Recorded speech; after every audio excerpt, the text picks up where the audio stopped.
ನಿನ್ನೆ ಬಡಾಲ್ ಹಂಕಲ್ಗಿಯಲ್ಲಿ ಮರಗಳ ಕಟಾವ್ ಆಗ್ತಾ ಇದೆ ಅಂತ ಹೇಳಿ ಮಾಧ್ಯಮದಲ್ಲಿ ಸುದ್ದಿ ಬಂದ ನಂತರ ಇದರದ್ದು ಪೂರ್ತಿ ಪ್ರಿಲಿಮಿನರಿ ವಿಚಾರಣೆಯನ್ನು ನಾವು ನಡೆಸಿದ್ವಿ. DCF divisional deputy conservator of forest ಮುಖಾಂತರ ನಾವು ಒಂದು ತಂಡದ ರಚನೆ ಮಾಡಿಸಿದ್ವಿ ACF ಅಧ್ಯಕ್ಷತೆಯಲ್ಲಿ.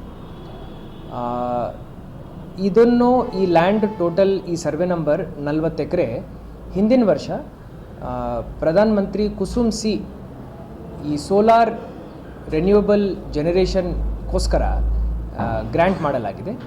ಇದು ಸರ್ಕಾರದ ಸುತ್ತೋಲೆ ಪ್ರಕಾರ 2024 ಇದನ್ನು ಗ್ರ್ಯಾಂಟ್ ಮಾಡಲಾಗಿದೆ.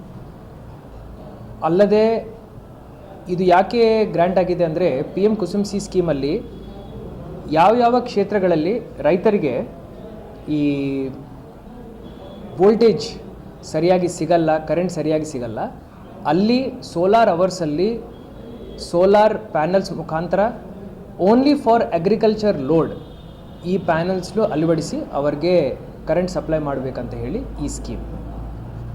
ಅದಾದ ನಂತರ ಹೆಸ್ಕಾಮ್ ಡಿಸ್ಟ್ರಿಬ್ಯೂಷನ್ ಕಂಪನಿ ಮುಖಾಂತರ ಅವ್ರಿಗೆ ಜಾಗವನ್ನು ಹಸ್ತಾಂತರ ಮಾಡಿದ ನಂತರ ಅವರು ಟೆಂಡರ್ ಕರೆದು ಅವರ ಸೈಡಿಂದ ಯಾರಿಗೆ ಟೆಂಡರ್ ಹೋಗಿದೆ ಅವರು ಬಂದು ಇಲ್ಲಿ ಸೋಲಾರ್ ಪ್ಯಾನಲ್ಸ್ನು ಅಳವಡಿಸಬೇಕು.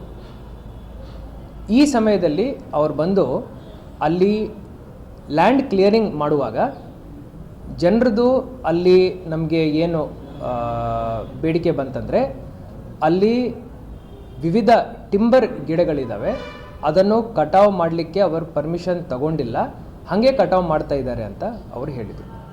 ನಿನ್ನೆ ಪ್ರಿಲಿಮಿನರಿ ಎಂಕ್ವೈರಿನಲ್ಲಿ ಇದು ಮೇನ್ಲಿ ಬುಷಸ್ ಆ್ಯಂಡ್ ಶ್ರಬ್ಸ್ ಕಟಾವು ಮಾಡ್ತಾ ಇದ್ದಾರೆ ಅಂತ ನಮಗೆ ಗೊತ್ತಾಯಿತು. ಜೊತೆಯಲ್ಲಿ ಫಾರೆಸ್ಟ್ ಡಿಪಾರ್ಟ್ಮೆಂಟ್ ಅವರು ಈ ಏರಿಯಾದಲ್ಲಿ ಯಾವುದೇ ಮೇಜರ್ ಟಿಂಬರ್ ಇಲ್ಲ ಅಂದರೆ ಕಟಾವು ಮಾಡಲಿಕ್ಕೆ ಪರ್ಮಿಷನ್ ಅವಶ್ಯಕತೆ ಇಲ್ಲ ಅಂತ ಹೇಳಿ ಅವರು ರೂಲ್ ಪೊಸಿಷನಲ್ಲಿ ಹಂಗಿದೆ ಅಂತಲೇ ಹೇಳಿ ನಮಗೆ ಇನ್ಫಾರ್ಮೇಷನ್ ನೀಡಿದ್ದಾರೆ. ಆದರೂ ವಿತೌಟ್ ಪರ್ಮಿಷನ್ ಕಟಾವು ಮಾಡಿರೋದ್ರಿಂದ ಅಲ್ಲಿ ಏನಾದರೂ ಟಿಂಬರ್ ವುಡ್ ಇರೋ ಸಾಧ್ಯತೆಗಳು ಇರೋದರಿಂದ ಫಾರೆಸ್ಟ್ ಡಿಪಾರ್ಟ್ಮೆಂಟ್ ಅವರು ಒಂದು FIR ಆಲ್ರೆಡಿ ಬುಕ್ ಮಾಡಿದ್ದಾರೆ. ಇದನ್ನು ವಿಚಾರಣೆಯನ್ನು ನಾವು ನಿಷ್ಪಕ್ಷವಾಗಿ ನಡೆಸ್ತೀವಿ. ಇದರಲ್ಲಿ ಯಾವುದೇ ಪೊಲಿಟಿಕಲ್ ಇಂಟರ್ಫಿಯರೆನ್ಸ್ ಇಲ್ಲ, ಇದರಲ್ಲಿ ಯಾವುದೇ ಅಡ್ಮಿನಿಸ್ಟ್ರೇಟಿವ್ ಮಿಸ್ಹ್ಯಾಪ್ ಇಲ್ಲ.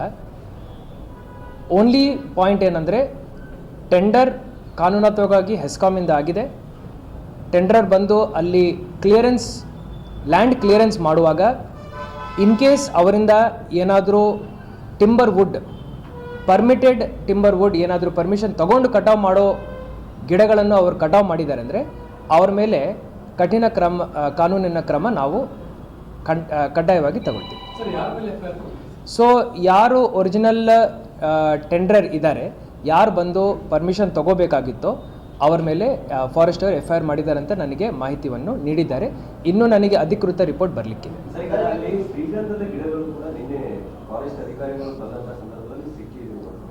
8 ಎಕರೆನಲ್ಲಿ ಅವರು ಏನು ನಿನ್ನೆ ಸರ್ವೆ ಮಾಡಿದ್ದಾರೆ ಅದರಲ್ಲಿ ಒಟ್ಟು ಒಂದು 6 ಸಣ್ಣ ಗರ್ತ್ ಗಿಡಗಳು ಸಿಕ್ಕಿದ್ದಾವೆ ಅಂತ ಹೇಳಿ ಪ್ರಿಲಿಮಿನರಿ ರಿಪೋರ್ಟ್ ಅವರಲ್ಲಿ ಹೇಳಿದ್ದಾರೆ.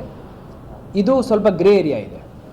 ಅವರು ಖಚಿತಪಡಿಸ್ಕೊಂಡು ಯಾವ ರೀತಿಯ ಗಿಡಗಳು ಅಲ್ಲಿ ಇದ್ದಾವೆ, ಎಷ್ಟು ನಂಬರ್ಸ್ ಇದ್ದಾವೆ, ಇದನ್ನು ಕಟಾವು ಮಾಡಲಿಕ್ಕೆ ಅವರು ಪರ್ಮಿಷನ್ ತಗೋಬೇಕಾ ಬೇಡವಾ, ತಗೊಂಡಿಲ್ಲ ಅಂದರೆ ಅದರ ಮೇಲೆ ಏನು ಕಾನೂನಾತ್ಮಕ ಕ್ರಮ ನಾವು ತಗೊಳ್ತೀವಿ ಅನ್ನೋದು ಅವರು ನನಗೆ ಅಧಿಕೃತ ರಿಪೋರ್ಟ್ ಕೊಡ್ತಾರೆ. ಇನ್ನೊಂದು 2 ಡೇಸ್ ಕೇಳಿದ್ದಾರೆ. ಇದು it is not a administrative labs. ಬಹಳ 2 ಇಯರ್ಸಿಂದ ಇದನ್ನು ಪ್ರತಿ ಜಿಲ್ಲೆಯಲ್ಲಿ ಸೋಲಾರ್ ಪವರ್ ಮುಖಾಂತರ ರೈತರಿಗೆ ನಾವು ವಿದ್ಯುತ್ ಶಕ್ತಿ ಕೊಡಬೇಕಂತ ಹೇಳಿ ಎಲ್ಲ ಕಡೆ ನಾವು ಪ್ರಮೋಟ್ ಮಾಡಿ ಈ ಪ್ರಾಜೆಕ್ಟ್ಸ್ನು ಮಾಡ್ತಾಯಿದ್ದೀವಿ. ಎಲ್ಲೆಲ್ಲಿ ಸರ್ಕಾರಿ ಜಮೀನುಗಳಿದ್ದಾವೆ ನಾವು ಇದು ಇಂಧನ ಇಲಾಖೆಗೆ ಗ್ರ್ಯಾಂಟ್ ಮಾಡಿದ್ದೀವಿ. ಇಂಧನ ಇಲಾಖೆಯಿಂದ ಅದು ಟ್ರಾನ್ಸ್ಫರ್ ಆಗಿ ಅವರು ಟೆಂಡರ್ ಮಾಡಿಕೊಂಡು ಅವರ ಟೆಂಡರ್ ಬಂದು ಲ್ಯಾಂಡ್ ಕ್ಲಿಯರ್ ಮಾಡ್ಕೊಳ್ಳುವಾಗ ಅವರು ಎಲ್ಲ ಕಂಡೀಷನ್ಸ್ ಹಾಕ್ತಾರೆ. ನೀವು ಲ್ಯಾಂಡಲ್ಲಿ ಏನೇನಿದ್ದಾವೆ ನೋಡ್ಕೋಬೇಕು, ಎನ್ಕಂಬರೆನ್ಸಸ್ನು ಕ್ಲಿಯರ್ ಮಾಡ್ಕೋಬೇಕು.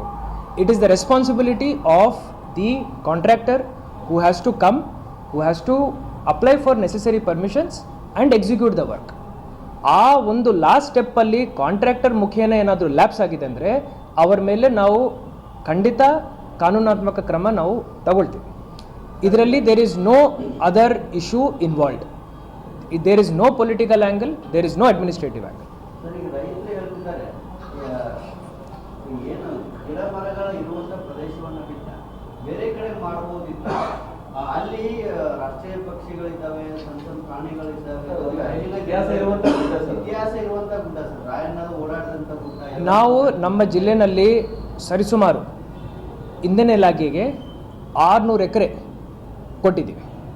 ಇಡೀ ರಾಜ್ಯದಲ್ಲಿ ಒಟ್ಟು 3000 ಎಕರೆಗಳನ್ನು ನಾವು ವಿದ್ಯುತ್ ಶಕ್ತಿ ರಿನ್ಯೂವಬಲ್ ಎನರ್ಜಿಗೆ ಕೊಟ್ಟಿದ್ದೀವಿ. ಈ ಕೆಲಸಗಳು ಎಲ್ಲಿ ಆಗಬೇಕಂದ್ರೆ ಸರ್ಕಾರಿ ಜಾಗದಲ್ಲೇ ಆಗಬೇಕು. ನಮ್ಮ RTCನಲ್ಲಿ ಸರ್ಕಾರಿ ಜಾಗ ಇದೆ ಅಂದರೆ ಅಲ್ಲಿ ನಾವು ಗ್ರ್ಯಾಂಟ್ ಮಾಡಿ ಕೊಟ್ಟಿದ್ದೀವಿ.